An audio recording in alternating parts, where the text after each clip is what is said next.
দেব আমি। বের হ আমার বাড়ি থেকে। আরে বাপ রে বাপ, ব্যবহারের কি অবস্থা! শাশুড়ি আম্মা কটকটি হয় জানতাম, কিন্তু এইরকমটাই কটকটি শাশুড়ি তো আমি আমার জীবনেও দেখি নাই।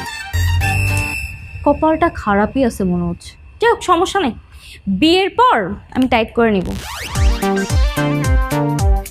এই তুমি আমার হাসছো কেন? এখানে কি সার্কাস হচ্ছে? নতুন বউ বাড়িতে আসছে, যান একটু শরবত টরবত আনান, মিষ্টি মুখ করান, মিষ্টি একটা বৌমা পাবেন আলহামদুলিল্লাহ। ওনাকে আমি শরবত খাওয়াবো, তোকে আমি ঝাড়ুর গাড়ি খাওয়াবো। এই রাতুল, এই রাতুল, রাতুল, রাতুল, রাতুল! কে ও? চিনি না। ওই চিনি চিনি চিনি মা। ও আমার ইয়ে মা, ইয়ে। ইয়ে কি? মার সামনে ভয়ে কথা বেরোচ্ছে না? ছোট বাচ্চা তুমি, ফিডার খাবা? ফিডার এনে দিব? এই মেয়ের সাথে তুই প্রেম করিস? না না, আমি চিনি না। এই না মানে? ও করি। কি? এই বেয়াদব মেয়ের সাথে তুই প্রেম করিস? হ্যাঁ? আমি তোমার চিনি না। এই চিনোস না মানে? এই চিনোস না মানে কি? আমার তো মা আবার মারলা। সমান সমান করলি। এইটা আপনি উচিত করেন নাই। তোকে আমি ভার্সিটিতে পাঠাই কি প্রেম করার জন্য? হ্যাঁ, কত বড় এই কানে ধর বললাম। তুই কানে ধরছিস কেন? এই বল বল, আমি আর কোনোদিন ওই মেয়ের ছায়া মারাবো না। না মারাবো না, আর কোনো ছাই মারাবো না। কথাটা যেন মনে থাকে।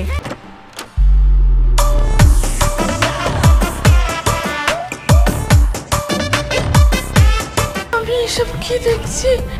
না না না না না না, শাশুড়ি আম্মা অজ্ঞান হওয়া যাবে না তো। নতুন বউকে এখনো বরণ করেন নাই তো, আগে বরণ করেন তারপরে অজ্ঞান হন। বাসর ঘরে যাইতে হবে তো। তো বড় ফাজিল। হ্যাঁ, আমি একটু অজ্ঞান হয়ে পড়ে গেছি, এর মধ্যে বাসর ঘরে ঢুকে গেছে। তুমি আটকালে না কেন? রাতুল, এই হারামজাদা, দরজা খোল। কি ব্যাপার? তুই এই ঘরে কি করিস? বাসর ঘরে কি আর করে না, গল্প করতেছিলাম। আপনি এখানে কি করেন? জানেন না আজকে আপনার ছেলের বাসর রাত?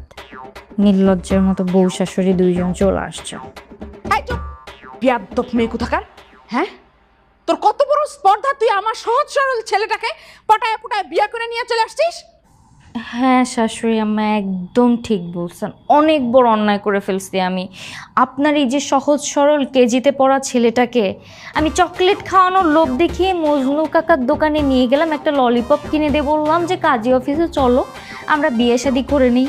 ওর হাত ধরে ধরে সিগনেচার করাই দিলাম, তারপরে বিয়ে শাদি করে নিয়ে চলে আসলাম।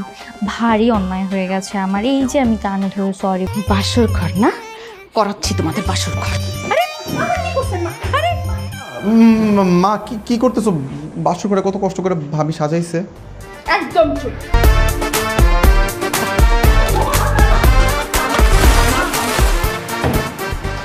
এইবার কর, খুব ভালো করে। আপনি আরে চুপ, দাঁড়াও। এবার বাসর ঘর কর, খুব ভালো করে কর। তোমার মার মতো বজ্জাত শাশুড়ি আমি আমার লাইফে দেখি নাই। ফাইনালি আমরা হানিমুনে যাচ্ছি তোমার মার অত্যাচার থেকে বেঁচে। মা তুমি? আপনি? হ্যাঁ আমি। আপনি কোথায় যাচ্ছেন?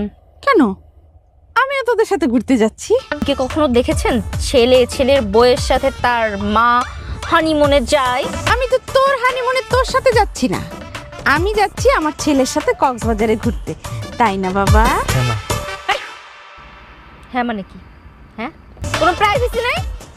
অবশ্যই, আমার ছেলে আমার সাথে ঘুরবে, আমার সাথে থাকবে।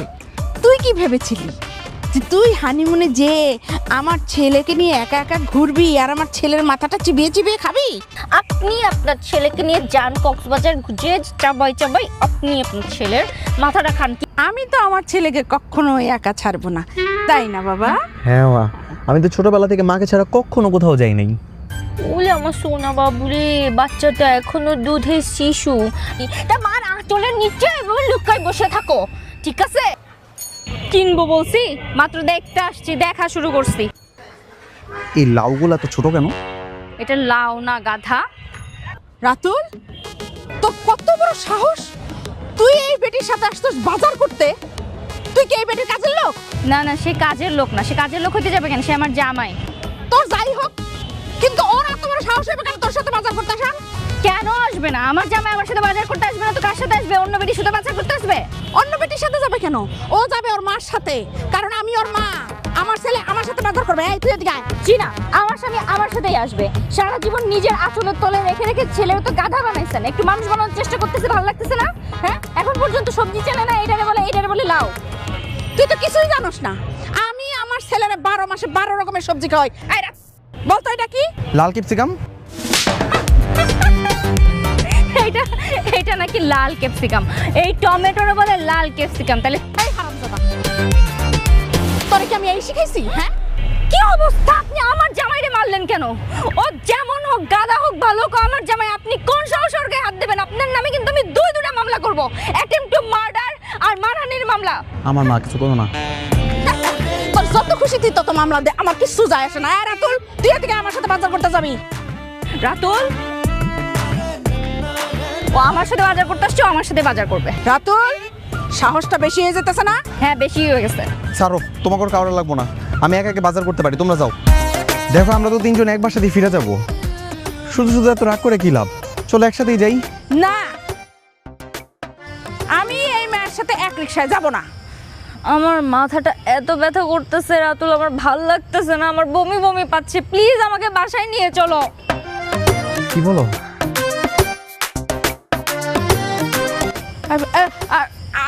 আমারও শরীর খারাপ লাগতেছে, আমারও বমি বমি আসতেছে, আমার কেমন যেন মাথাটা ঘুরাইতেছে। কি বলো মা? না মানে আমার প্রেসার বাড়ছে, প্রেসার। নাটক, নাটক 2, নাটক 3। এই তোমাদের নাটক রাখো তো, এত নাটক আর ভালো লাগতেছে না। মা, তুমি কেন এরকম করো? বউর সাথে একটু রিক্সা দিয়ে গেলে কিছু হয়? তুমি পিছনে পিছনে আসলে তো পারো। নাদিয়া দাঁড়াও। এই হারামজাদা, এই মা, কি করতেছো গো তুমি? তোর বউ আগে না তোর তোর মা আগে? হ্যাঁ, ও মা, এই আমারে তুই সাপোর্ট করতে আসতেছিলি বলে তোর মা তোরে মারে? তোর মা তোরে মারবে কেন? তোরে মারার অধিকার শুধু আমার। আমি তোরে মারবো। দেখছস দেখছস, তোর বউ তোরে মারে। কিসের দাগ কাটছেন এগুলা শাশুড়ি আম্মা? আপনি কি বুড়া বয়সে কুতকুত খেলবেন? এই যে সীমানা দিয়ে দিলাম, আজকের পর থেকে তোর বউ সীমানার ওই পারে থাকবে। খবরদার বললাম, তোর বউ যেন এই পারে না আসে। মানে আমরা এই পাশে থাকবো আর আপনারা ওই পাশে থাকবেন? জি না, শুধু তুই ওই পারে একা থাকবি, রাতুল সহ আমরা সবাই এই পারে থাকবো। ও মা, তুমি এগুলো কি বলতেছো? কি তুমি ওই দিকে গেলা কেন? এখানে আসো। রাতুল, এই পারে আয় বলছি। না, ওই পার থাকবে। কে এই পারে আয়। খবরদার আমার স্বামী নিয়ে কারাকারি করবেন না। ছাড়েন, আপনার ছেলে হইতে পারে, এখন সে আমার স্বামী। তোর আগে আমার ছেলে। মা, রাতুলের বউ না, ওর তো একটু বেশি আপন। ও থাকুক না ওই পারে। হ্যাঁ, ছাড়েন থাকি মা। ছাড়েন আপনার ছেলেকে। যা, ঠিক আছে, তোরেও আমি আলাদা করে দিলাম। থাক তুই তোর বউর সাথে। মেনে নিলাম। এখন আমাদের বলেন, এই যে জিনিসপত্র আসবাবপত্র এইগুলোরও কি ভাগ করবেন না সমান সমান? হ্যাঁ, ওই তো 2টা সোফা দেওয়া আছে, ওদিকের গুলা তোর আর এদিকের গুলা আমাদের। বুঝে নিছি। এবার হাঁড়ি পাতিল সেগুলো কোথায়? এই যে হাড়ি পাতিল সব ঠিক করা আছে। এই যে এইগুলা, এইগুলা তোর। এই যে এগুলা সব তোর। নে। কি এই এই কালো জং ধরা পাতিল আমার? হ্যাঁ, আমি হলাম এই বাড়ির নতুন বউ। আমার চেহারা হলো সুন্দর, ঝকঝকে, চকচকে। এই মেয়েকে আপনি এই হাঁড়ি পাতিল ব্যবহার করার জন্য দিচ্ছেন? ছি মা। যেমন তোর চেহারা যেমন পাতিলের চেহারা একদম মিলাইয়া দিছি। আপনি এই পাতিলের সাথে আমার চেহারার তুলনা করলেন, আমার চেহারা নিয়ে নিন্দা করলেন। ছি রাতুল, তোমার মা আমার চেহারা নিয়ে হাড়ির সাথে তুলনা করলো, তুমি কিছু বলবা না? আসলে ঠিক হয়নি। এই নোংরা পাতিল আমি কি নিবি না? এগুলা তোরই নেওয়া লাগবে।